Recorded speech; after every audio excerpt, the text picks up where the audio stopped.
welcome to the Radiant Astrology podcast. I'm your host, Christina Caudill, and today I have quite a treat for you, especially those of you who are Scorpionic, Plutonic. We're coming into nearly getting to Scorpio season here in the United States. We're in October, which people already refer to as spooky season, and I love this time of year. And I had been on Instagram, which I don't really spend as much time on lately because I'm only getting a bunch of ads, but once in a while something like really strikes me.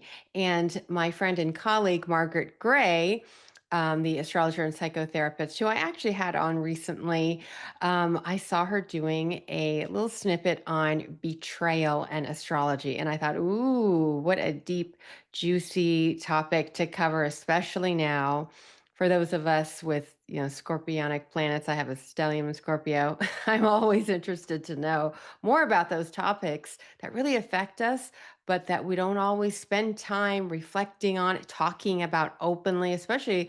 Um, I love talking about these things to my friends and colleagues who have experience in psychotherapy and psychology.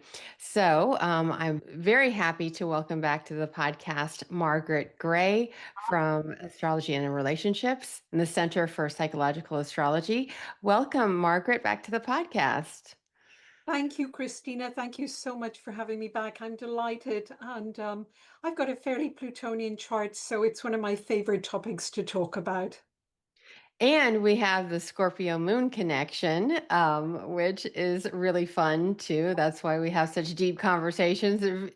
We laugh a lot too, but things usually go deep fast when we get together, don't Yeah, they?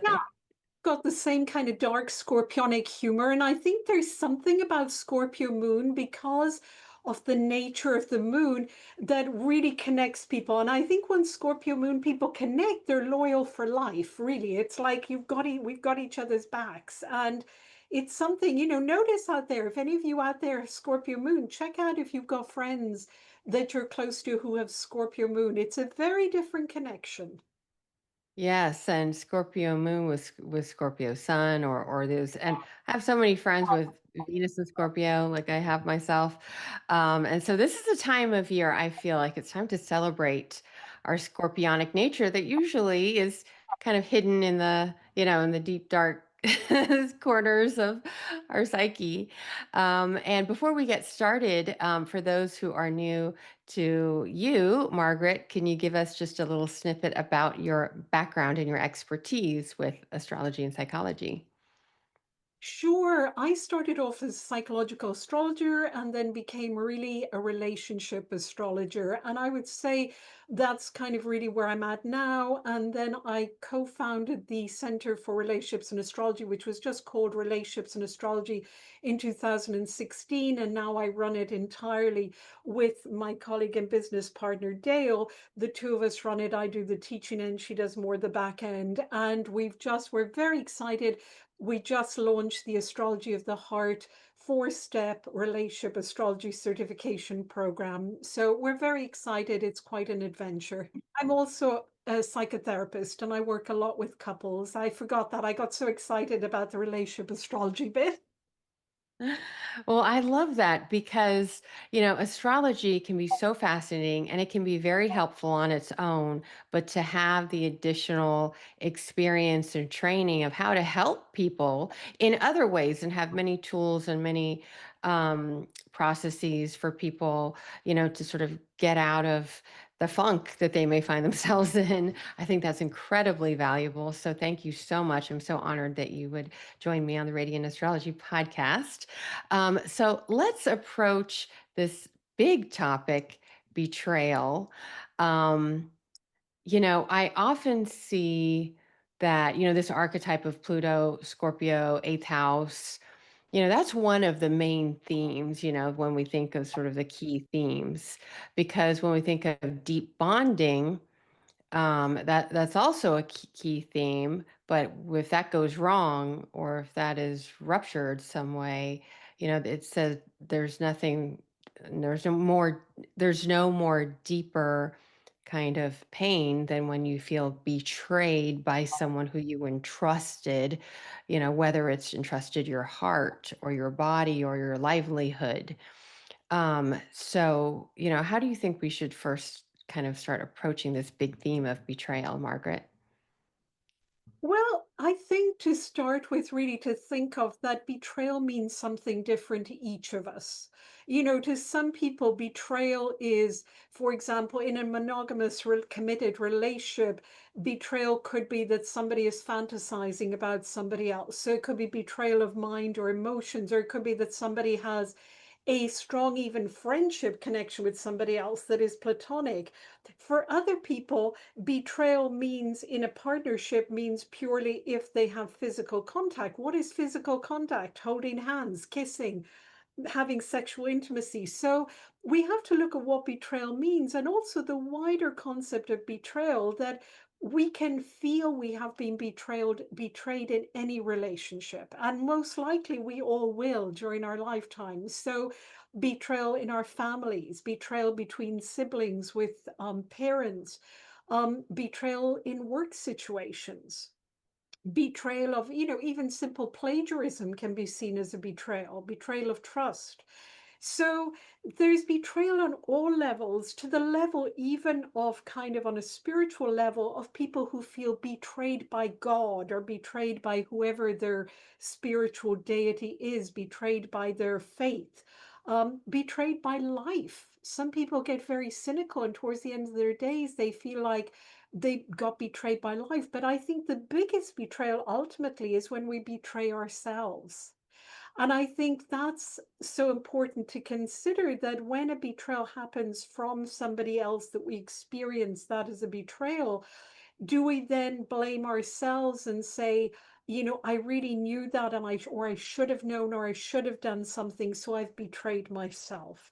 So I think it's a very, very complex issue that has so many layers, and that we experience it always from the perspective, from the kind of glasses of our natal chart. So what somebody else with a very different chart will describe as betrayal is going to be very different. Probably what you and I might describe in terms of our moon Scorpio might have more similarities than if we were here chatting to somebody maybe who has a moon in Gemini or a moon in Aquarius. So I think whenever couples come to me, or when families come to me and they talk about betrayal, I always ask them, what does that mean to you? What happened? What is it about that situation that is the betrayal? Because it may not have been the actual action, it might be the build up to the action, or the fact that the person didn't tell them after they had done something. So some people are fine if somebody is truthful and says, you know what, I messed up. This is what I did. They can deal with it. Other people can't. So it's an enormous issue, and a very, very complex issue. And as you said at the start, can be a very painful issue. Hmm.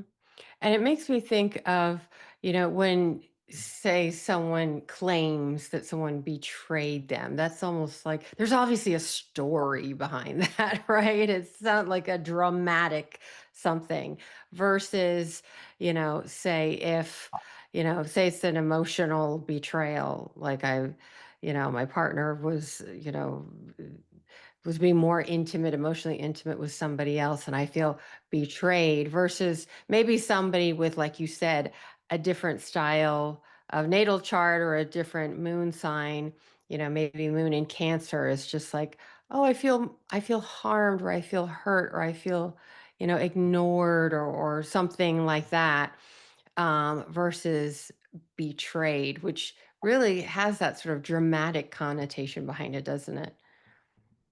Yes, it's very linked to, I mean, it's linked to trust, basic trust, and it's linked to loyalty. And again, we have to look at, what is the agreement between you? Often we get into friendships or colleague relationships, or even with families, it's a little bit easier because we know the kind of ethos. But say with friendships or with colleagues, we don't explain to each other, what does loyalty mean to you? What does trust mean to you? What does it mean? Is there an expectation that you'll have my back? what does that actually mean in all situations, even if I don't agree with what you said or done? What happens then? So again, it's our interpretation, not to mention the fact that if we're particularly vulnerable at the time, say, for example, we've had a bereavement and then something happens in with a friendship, we are more likely to interpret that as a betrayal. Whereas maybe if life is great and everything is whatever, we might just stop and say to them, hey, did you really say that about me? I kind of feel a bit hurt. But it doesn't have the big betrayal label on it. So Mhm. when people come into me in therapy, I always have to explore, so what's going on for you? What does betrayal mean to you? Not to mention that, I always describe when there are breakups, so when there's a big thing that happens, like somebody comes and says there's been a big rupture, um, in all relationships, whether it's friendship, colleague, family, or partners, there's always an amount degree of bruising that happens. Somebody says something the wrong way, we feel a little bruised, and it kind of like, ouch, that hurt. If there's a lot of bruising, then that becomes a problem. But also, it's bruising is different to rupturing. There are some things that rupture relationships. By rupture, I mean it's like cutting our finger rather than just bruising it. And it hurts, it bleeds, and rupturing takes much longer to fix and requires quite a lot of work. So that's where we've got to see from the perspective of each person in the relationship, is this a really bad bruise? Is it the accumulation of bruises over many, many years or many times? Or is it a one-off rupture? Or is it a whole series of ruptures? And this is the final straw. That's it.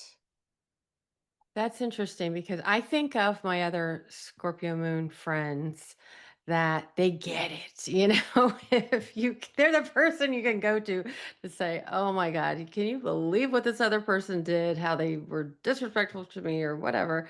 They get it.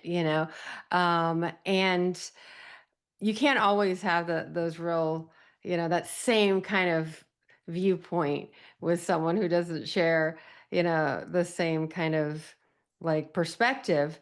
When you work with clients, I love how you said that there's a difference between being bruised versus, being cut, actually cut, like someone cut your finger, cut it off or whatever.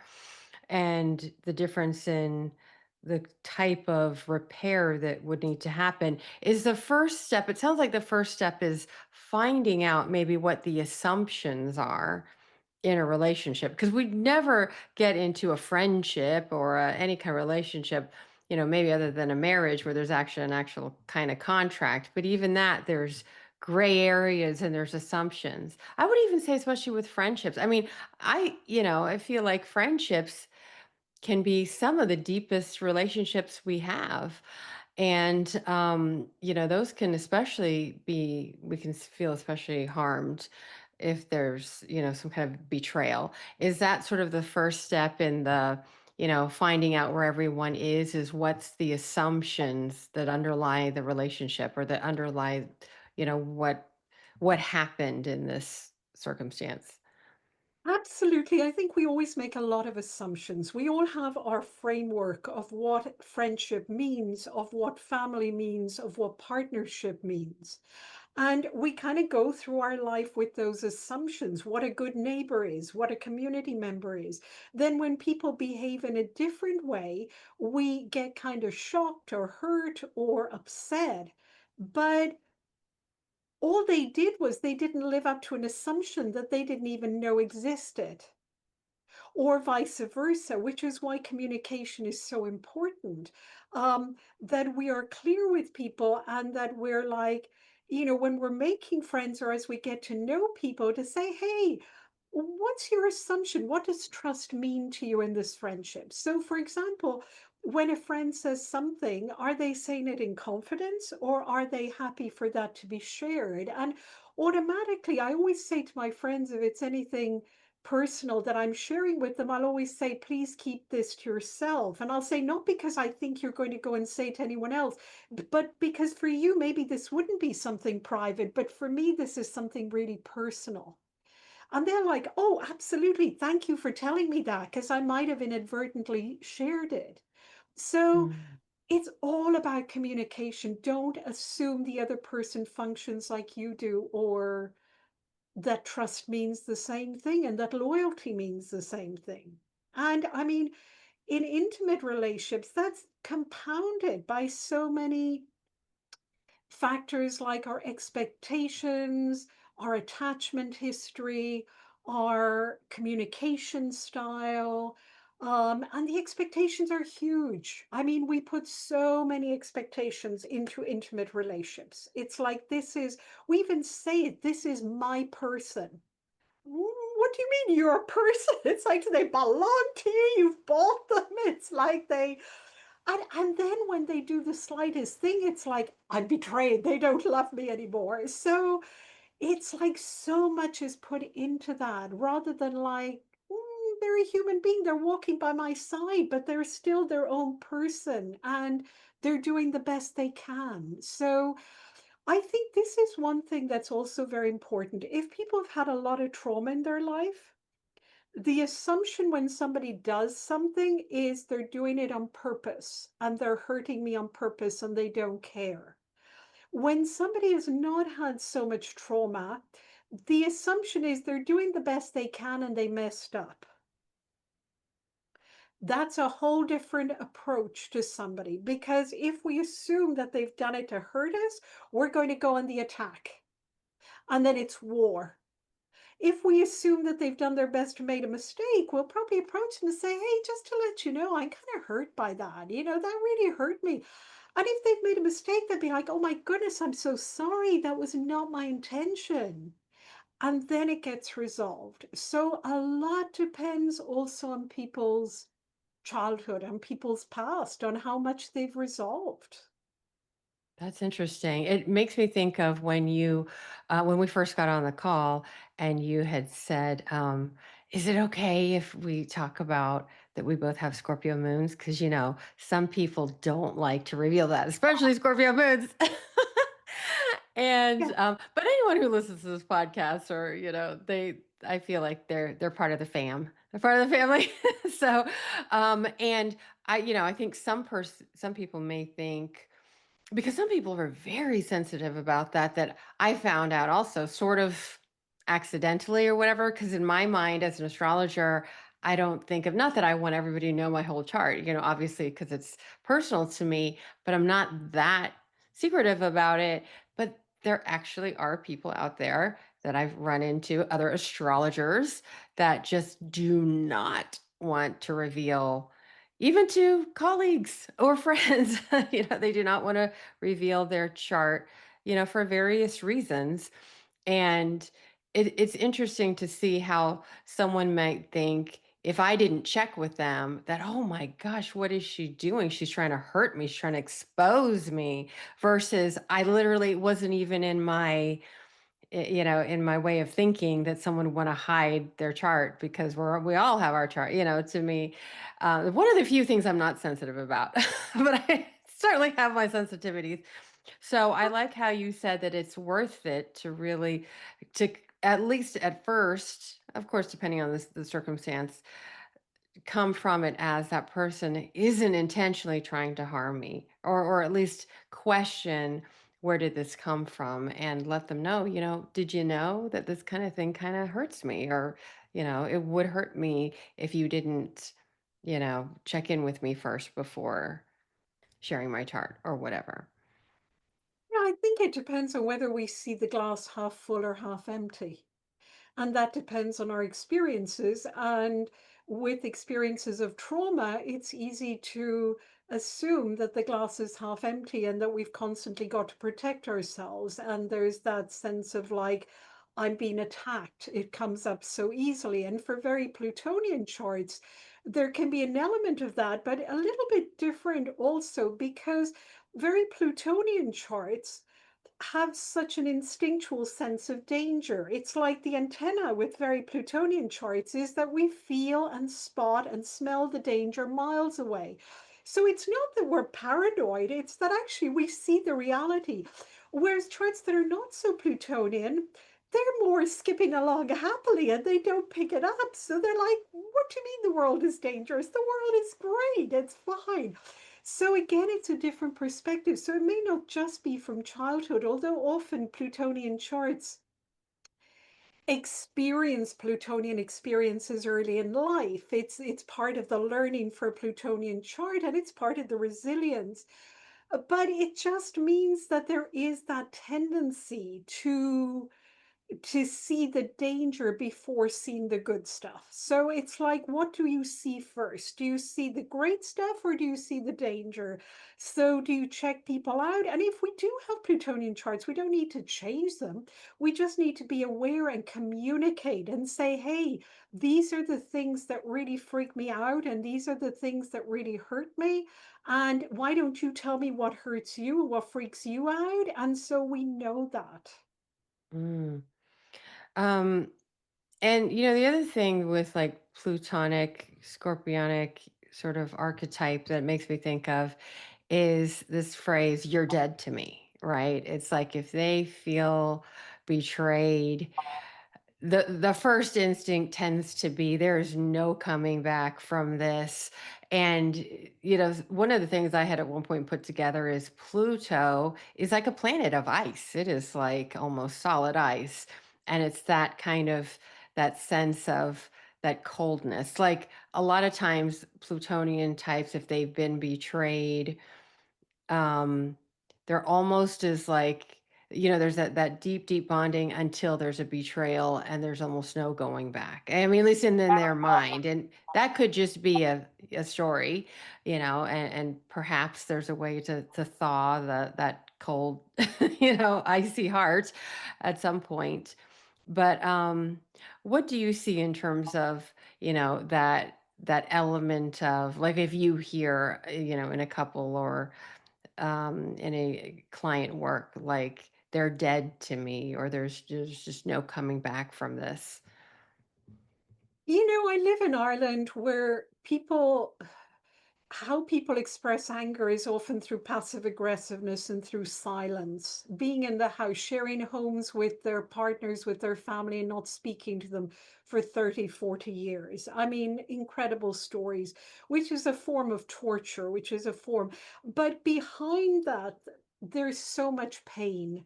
And I think anybody who freezes or cuts somebody out, there's a lot of pain behind it. It's like the overwhelm of the pain, and it's a way of trying to cope. It's almost like there's two sides to it. There's the pain and not knowing, not having the tools to deal with it. And there's also the passive aggressive rage and anger, like the Medusa that comes out that was raped and her hair, the snakes turn to cement. So everything freezes. Emotionally, we freeze. The sad part is, of course, that when people do that, and I'm not talking about letting people go because they're toxic, because actually they are people who maybe are violent or have issues, so they are actually toxic and need to be out of our lives. I'm talking about people where there's maybe not been an exchange, or there's been a brief exchange and then that's it, boom, you're cut out of my life. And I think it leaves also that frozenness is within the person who does it, so that part of them remains absolutely frozen at that point. So part of the healing is, it doesn't mean they have to get in touch with that person, but to get to the point of forgiving that person's action. And I don't say forgiveness lightly with my Plutonian chart, because I don't believe that it's like just forgive everybody, but it's more a sense of peace, more a sense of, again, getting to the place of thinking they did the best they could with what they had. I got hurt in it. It doesn't mean I want to be around them, but equally, it doesn't mean I have to wish them dead or wish them whatever. So I think there are ways and ways of doing that. And I think part of the history in Ireland, colonialism, and also no divorce for centuries and so on, that people couldn't leave relationships. So they were stuck in really toxic, unhappy, alcoholic relationships. And there was no other tool. It's almost like this is the tool, just not speak. But in Wow. not speaking, people are freezing part of themselves out. Mhm. And that's interesting. You say it's like a form of torture, which I could imagine. It is. It's you want to connect, and there's a human being there, but they're not opening to you. They're shut down. Um, and when I think of again and we'll get into. I do want to get into some more of these planetary symbols that we talked about, which are very fascinating, but still kind of sticking to the kind of scorpionic theme.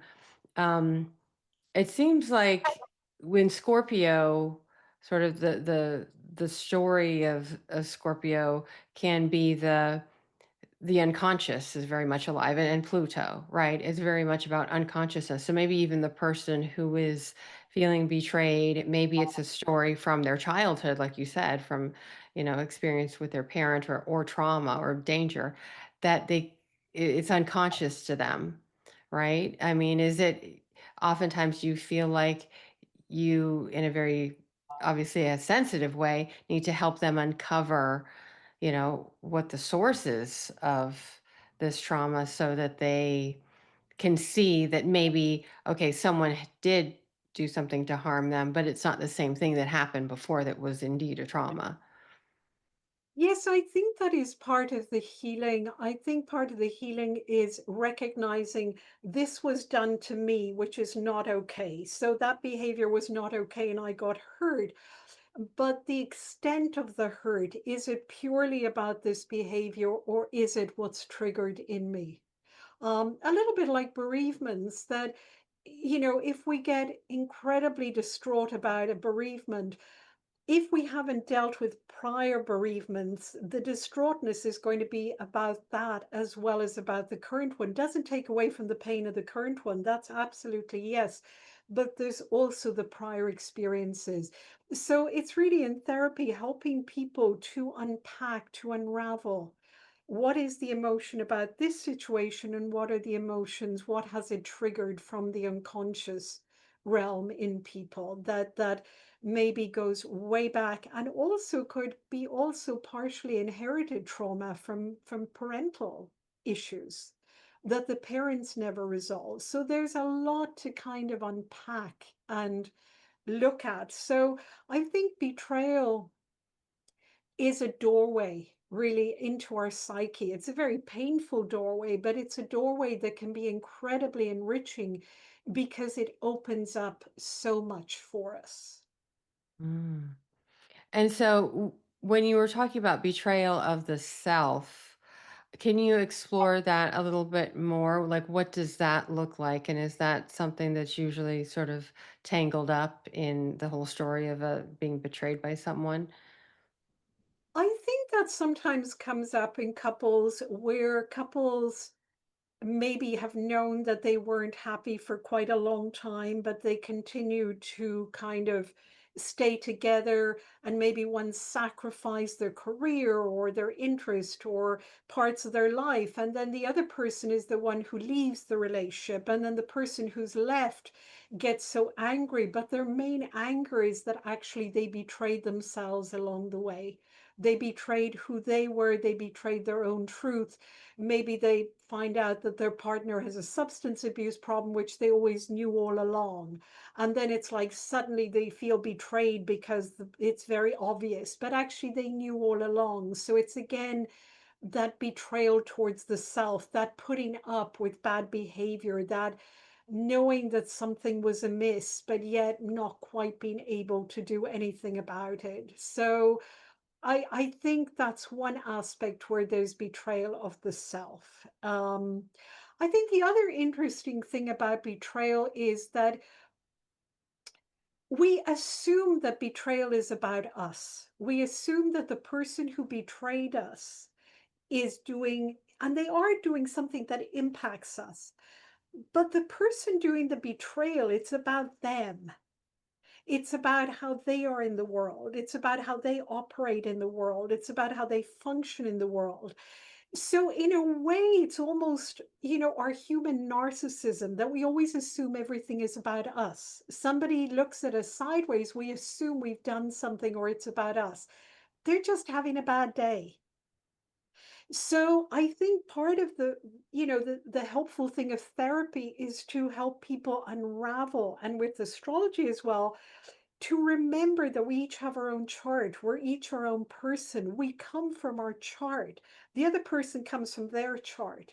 What they do and how they do it really has nothing much to do with us. And that's possibly one of the most painful things, the realization that ultimately we all behave from our own place. As much as we can love somebody else, it's all about us. Mm. It is not Yeah. really about the person. And, when you said that there are, it sounds like there's one of the betrayals of the self is when someone sacrifices in their mind, like you said, they sacrificed a career or, having kids or doing something that would have meant they were fulfilling themselves, but they did it maybe for an exchange so that this other person would be indebted to them or this other person would then somehow never leave them or get them back somehow. And then that doesn't happen. And that is seen as a betrayal. I have seen this, like, I think at one point it seemed like I was seeing it a lot where, and especially of a certain generation of a woman who had supposedly given up a career to support her husband. And then when he gets successful, then he is off with, somebody else. And she is, and that's when I've heard this term betrayal. And I do recall a client who had this and was going through, it was very painful and very shocking, painful, trying to come to terms with it. And then when I saw her again a year later, she was fine, and she was like, "You know what? That happened for the best. I was ready to start living my life, actually." I mean, I had the benefit of, like, I didn't I helped her a little bit in the beginning, in the very tough stages, the hardest part. But she did the work on her own. I'm sure she found support on the way, and I was just very happy to see the end result where she was finally living her truth and living the life that she had said to herself was in service of, was sacrificed to this other person. So there is the potential of, really seeing how things can work for us if we can get out of, just that repeated story of we've been betrayed and now, we'll never be okay, kind of thing. Yes, and I think also, ruthless honesty with ourselves is really probably the best gift we can give ourselves, and to trust our intuition. So, when I see couples and they kind of come to me and they've got one or other has maybe a major substance abuse problem, and I don't work with them. I always say, if that's ongoing, then this is not the place for you, because there's three in the relationship. But in the initial session, I'll ask, how long has this been going on for? Oh, since before, we even met. And so we met. And so I say to the partner, so what made you think getting married or being together would change this situation? And they're like, oh, well, she or he promised me, and I thought it would change. And I thought over the years. So we've got to be honest with ourselves. When we meet somebody, really see who they are. If somebody tells us they're not monogamous, why would we think they're going to become monogamous just because we're with them? That's great. That's who they are. But if you want somebody who's monogamous, that's not the person to be with. So we have this weird way that we want people to be as we want them to be. And sometimes it's really hard to see them as they are and who they are. Now, that's not saying sometimes ruptures are very Uranian ruptures, in the sense that the betrayal is out of the blue. Maybe couples have been together 20 years and suddenly something happens and one or other betrays, financially betrays, or with another person betrays, or something comes out that was never told. Maybe something huge from the person's past. Maybe they've been in prison and they never told their partner. Whatever, that it's something big. That's what I would call a Uranian rupture, that it's kind of sudden, out of the blue, unexpected, and leaves everybody kind of shocked. And then there's Neptunian ruptures, which are not really ruptures. There's more this dissolving thing. And this is where the bruising comes in, the kind of sort of something feels uncomfortable, but you don't quite know why. And it kind of builds up. And over time, the relationship dissolves. It really kind of, there's nothing left. So if they're saying there's something left, there really isn't. It's kind of more habit or whatever. And then there's the Plutonian, which we've really more been talking about, which are kind of very hurtful. It's like a stab to the heart. And that they're the ones that are kind of, in some ways, the ones to go into the depths of what we've been talking about. Hmm. Yeah, when you mention all the outer planets, because the outer planets can always feel so big, and they can be like so much to have to process. Like it's almost hard to process because you're almost like, what is going on, right? And in the Neptunian um experience of a dissolving of a relationship, and that can really put someone in a space of feeling like when you said betrayed by God or being, uh, I think there's another phrase I'm looking for, but it's where, you have a loss of faith, a disillusionment in a way. And that can be a disillusionment. And, again, the assumptions of the dream of what this relationship was supposed to be about. And I imagine that that can really put people into this um, existential crisis that it's almost like it seems like there's no way out, or you're just too numb to really feel anything again. Can you talk a little bit more about the Neptunian betrayal or Yeah, Neptunian dissolving?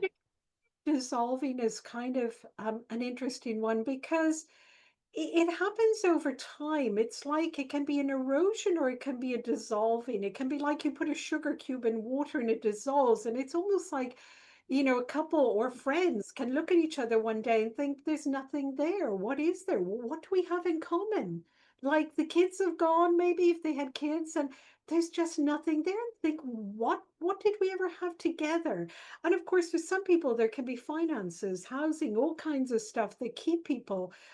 But it's a hard one because it happens so slowly. And then people can be maybe in, older years. And it's like, oh my goodness, do we start again? Do we separate? What on earth do we do?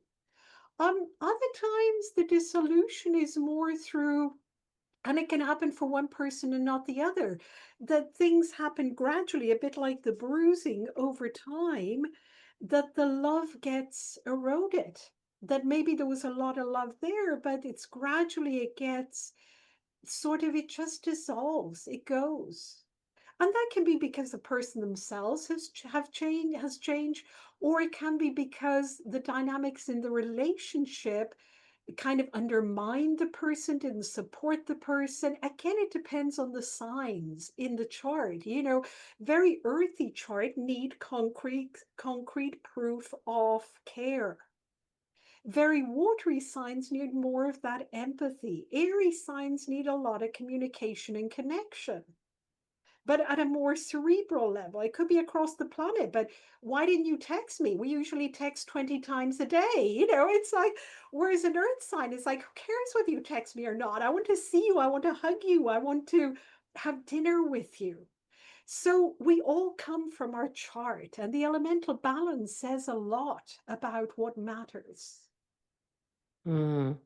Do you find sometimes that there are signs that maybe just don't understand the concept of betrayal? Like my first thought would be like sort of if I have a Scorpio moon and, or it doesn't have to just be the moon, but, Scorpio heavy chart and like a Aquarius heavy chart where Aquarius doesn't might not tend to feel, or even Gemini, maybe these more airy charts that don't necessarily feel that sense of I belong to you, or we are one, or we have to be in step. And I would imagine speaking would be a way, like telling the story, talking about the assumptions might be a way to get those air charts kind of to understand at least.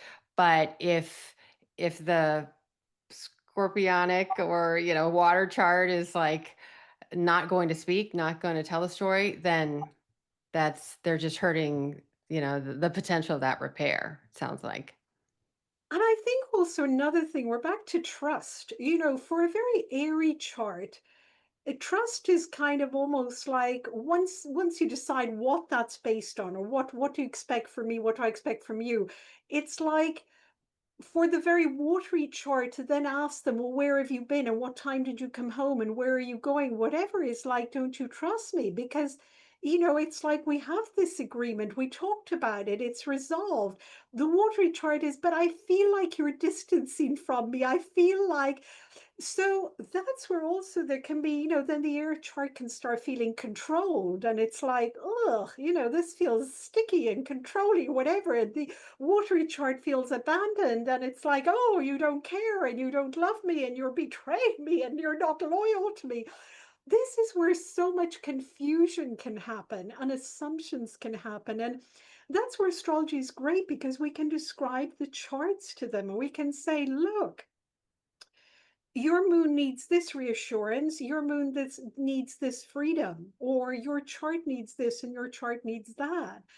But also we have to, it's important to explain to people, say again, in a couple's relationship, this person, this is their essence of who they are. So they may change a little bit, they may understand your perspective, but you can't ask a very scorpionic chart to become a very Aquarian chart. You just can't. That's two different things.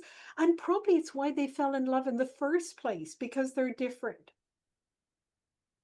And because Mm. the Aquarian chart can tell the scorpionic chart, don't take it so personally. It's okay. And the scorpionic person can kind of, get some comfort from that. So we have to remember that we get attracted to friendships and partnerships also that are different to us so that we grow and learn. If people are identical to us, it feels very comforting and very comfortable, but we don't learn as much. And maybe the spark isn't as much there because there isn't that sort of chasm to reach over, to see, something that may be kind of exotic in a way, someone that's different enough from us that it helps us, like you said, to stretch ourselves more. I love that idea, and that's a great way of approaching, when we think that maybe we have been betrayed, but maybe we just have a whole other universe in this person that we still need to explore. Just like we don't understand ourselves entirely. How can we understand somebody else entirely? Totally. And there's a funny story that my parents told me. My mother was Italian, my father Irish. And my mother had a lot of Cancer and Capricorn in her chart. My father had a lot of Gemini. And he came home for their anniversary early on in their marriage. And he produced this wooden bull with horns. Now, my mother saw it being Italian. She thought he was telling her that he was having an affair because having horns in Italian culture means having an affair. She got upset, didn't tell him why she was upset, went off in a straw. My father had no idea what was going on. He got her this cow bull because she said she loved cows. And of course, in Italy, they didn't have as many cows. So he wanted to get her something that would kind of represent something she liked. So here are two different charts, and it took them a while because they spoke different languages, and both of them wasn't their first language, each other's language. So it took them quite a while to work out what this was all about. So I think sometimes when there are big differences, and to add that language difference, cultural differences, age differences, all kinds of issues, the bridges have to be stronger, the communication bridge. And I always go back to Mercury communication. It doesn't matter whether you communicate in writing, whether you communicate by speaking, you do a drawing for somebody. Whatever you do, communicate. Do not assume that the other person will know why you're upset. If my mother had immediately said to my dad, why are you giving me a bull with horns? Are you telling me you're having an affair? My father would have laughed and said, no, of course not. It would have been resolved in 2 seconds. They would have laughed. Instead, it took them a good few weeks. So, Mhm. this is where it's so important. Communication is very important. So, if somebody feels betrayed, discuss it, talk about it. Don't make Mhm. assumptions. Because assumptions are deadly. They destroy relationships. And I also like how you said, don't just assume that, okay, forgive them and it'll be fine because, maybe I'm making too big a deal of it. No, like the next step is like, hey, if you do this again, now that you know that this is going to hurt me emotionally, please don't do it again, because this is the kind of thing that makes me uncomfortable or, hurts my feelings or something like that, or I have some story around. So that open communication on both sides, I think, is just so valuable. Yes, but I think then there's a point at which how do we, again, that's about recognizing our triggers. We cannot expect somebody to tiptoe around our triggers. So I think we can share with them what upsets us, but equally, we can't always avoid it or expect them to avoid it. So it depends what it is. Of course, if we want to be monogamous and we don't want the other person being non-monogamous, then that needs to be sorted out. That's not Mhm. something where really there's a lot of flexibility in. Other things, there might be some flexibility. But I think it's like if one person expresses their anger through raising their voice and that upsets the other person, if one person, say, for example, maybe hard of hearing or they just have a loud voice, the person getting triggered may also need to do some work around it, because if the person raising their voice isn't doing it to be rude or to be angry, maybe they have some hearing difficulties, or I've come across people with tinnitus who sometimes raise their voice because they can't hear themselves properly. There needs to be negotiation. And I think this is part of it, that how do you negotiate with people?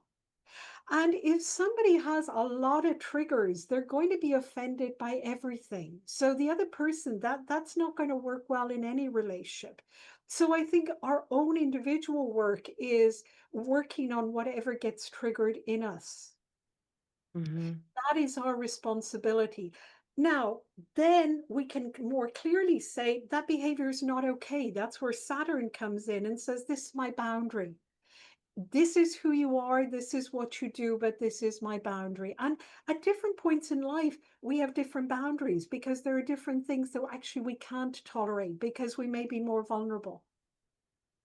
Yeah, I think that's interesting that the betrayal feeling, it could potentially, sometimes it might, like we said, might not be something that's relationship ending, but sometimes it can uncover something that, we've maybe not addressed, like you said, like what do we really feel about monogamy, or what do we really, it makes me think of, couples that never discussed, are we really going to have children or not? Like, and someone actually realizes, I need to have kids to feel fulfilled. And the other person was like, I need to not have kids to live my life. And, and then that comes to a point to realize, is someone going to give up what is important to them, or is this a deal breaker? So yeah, it's interesting that and it could be, and also something like someone raising their voice. I mean, here in the United States, there's just, we start noticing that there's some, cultures, even like, my mother's Filipino culture. They get excited, they raise their voice, and it could be raising your voice of being, happy or feeling passionate, or maybe anger. But I think some people might always take it as like anger or lashing out or something like that. And it's not just Filipinos. It's, Black women get that all the time. Hispanic women, mostly women are considered Italian, hysterical. Italian culture Mhm. is the same. People, my father initially thought everybody was angry at each other in Italy, and he was like, why are they shouting at each other at the table? And it was because they're having a conversation. It's like, it's just whatever. That's how people speak. So the level of sound in an Italian restaurant, very different to an Irish restaurant. And interesting, even at my mother's funeral, everybody in the room who was Irish, in one room was Irish, in the living room, you couldn't hear a peep out of them. The Italians were all in the kitchen cooking. It was the loudest place. Everybody was kind of talking about memories of my mum, and it was really loud. People were getting really excited, shouting above each other, whatever. So, yes, it's like we have to look at the cultural context. We have to look at the context of the person, their age, the circumstances. Um, there's so much that needs to be looked at, which is why when couples, raise the issue of betrayal or ruptures in a therapy session or an astrological session, there's a lot of work to be done. And also, one thing I want to say is that when big ruptures happen, when things happen, when somebody does something and really hurts another person, either intentionally or unintentionally, but mostly knowing what's going to happen, knowing the consequences. To repair that can be possible, but it requires a lot of work on the person who did the action. So when couples come in and they say this happened, I'm thinking of one situation years ago, and there was betrayal of trust in terms of an affair that went on for many years and all kinds of stuff. Very, very painful for the person at the receiving end. And we explored, what did the other person need to do to make this okay again? And we talked, this other person was very honest about what they needed. They needed, to rebuild trust. And that involved checking phones, checking, there were certain things, parameters, which were pretty reasonable considering the situation. And the other person said, no, I don't want to do that. Either you just take me back and accept me as I am and we start afresh, or not. And that was the end. So, unless the person who's done the rupturing, when it's those extreme situations, is prepared to do the work, it's unlikely to really be repaired. You got to glue things back together. And Mhm. they can be incredibly strong. I've seen couples do the work and they're incredibly strong after it.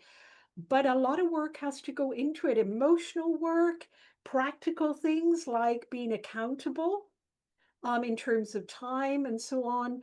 Um, do the work of emotionally opening up, doing the work and finding out, why did that situation happen in the first place? So what was, why did that person behave like that? What's going on there? And when we think of these Plutonian experiences, it does make me think of how a lot of times with Pluto, things are going on and they're hidden, and maybe for whatever reason, one person doesn't feel comfortable opening themselves up to someone else. I mean, I recall having a client experience where she had Pluto on her transiting her descendant. Now, I don't. This isn't something that happens to everybody, but I was wondering what's going on in her marriage, but she said, "No, my everything's fine. I'm having, my career is really where I'm focused at. Like my career is doing amazing. I'm doing amazing things." I'm like, "Well, maybe check in with your husband." And she said, "Well, my husband he wants me to retire. He's retired. He wants to go traveling and stuff, but I got too much going on with my career. It's going amazing."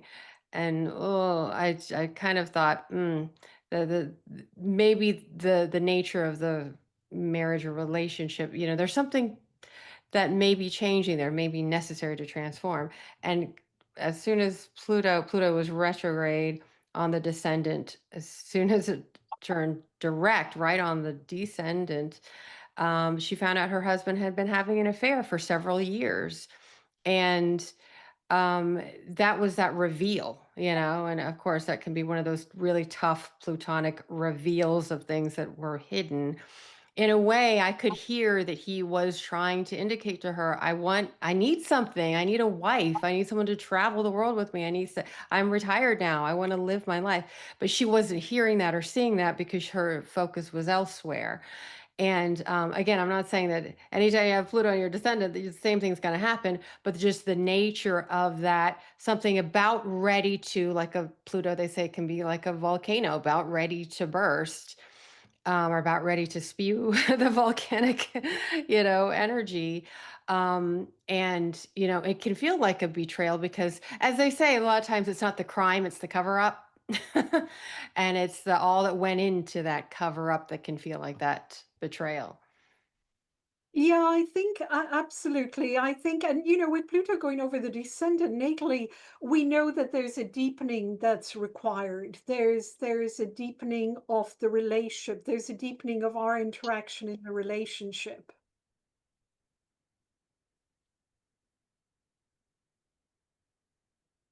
Okay, I'm sorry. Hold on. Let me just see if I can. My battery. Hold on.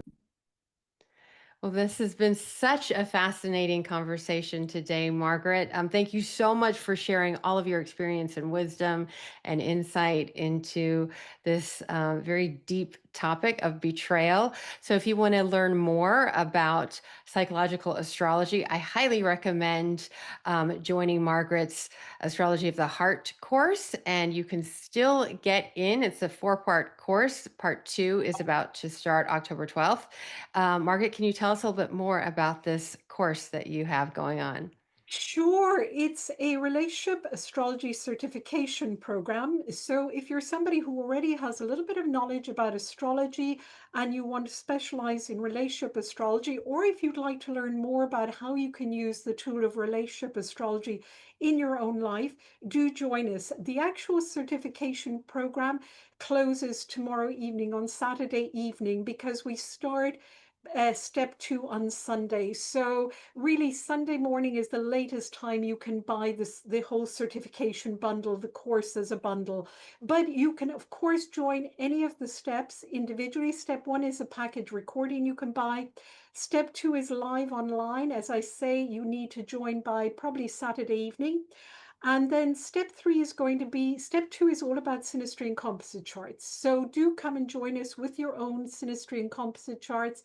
It's going to be a great class where we're going to talk about charts together. Step 3 is developmental stages. Alex Trenowith is doing the first one on adolescence. I'm going to be talking about midlife.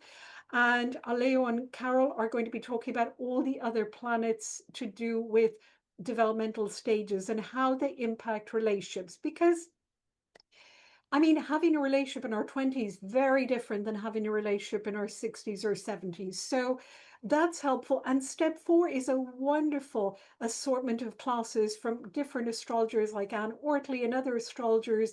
So you can buy that as a recorded package. So yes, come and join us for either the whole certification program. As I said, we only run this once a year. And by the way, presenters tend to rotate every year, so you may not get the same presenters. So if you'd like to learn mostly with Carol, Aleo, and myself, then please do join the certification program before Saturday, because then after that, it'll be a little bit too late for another year. Thank you. Christina, thank you for inviting me. What a wonderful topic for Scorpio Moons to talk about. I'm so delighted. And especially now that we're going into Scorpio season. I mean, and we've got Mars and Scorpio at the moment. I mean, there's a lot of scorpionic energy around. So if you've got any comments, put them on the podcast, and Christina and I would be happy to address them. Thank you so much, Margaret. And I didn't realize that I figured probably have some expertise in midlife in astrology. That is also an area of mine that I'm very passionate about. Now I call it midlife and beyond, since I would say, officially in the beyond stage of I'm well midlife. and beyond stage. I am past my second Saturn return. So I'm in that phase where it's almost astrologers don't even talk about it. It's almost like you get to the second Saturn return and then that's it, no more transits. And I'm like, do I exist anymore? So, yes. By the way, I forgot to say, if you do want to register, go to relationshipsandastrology.com. But yes, Christina, I am now in the invisible group. Well, Miss Erin Sullivan did write, quite a bit about the beyond midlife, and what is it, Uranus? Is it the Uranus return She's the um, only one. She's the only one who addressed that. Yes. and she's no longer with us. So we'll have to connect again when you've wrapped your course. And I'd love to talk, midlife and beyond with you. That would be fascinating because there's always more to look forward to when, the planets have their way with us as they do. Yes, they keep moving and they keep aspecting themselves. So just because I'm getting older doesn't mean the planets aren't creating those aspects in my chart. So yes, I would love to chat about that, Christina. Thank you so much for inviting me. Always a pleasure to be on your fabulous podcast. Thank you. It is always a pleasure to have you, Margaret. And as Margaret said, please visit relationshipsandastrology.com. The link will be in the show notes of the podcast. And until next time, wishing you a beautiful cosmic blessing. And I will see you next time. Bye bye. You. Bye, everyone.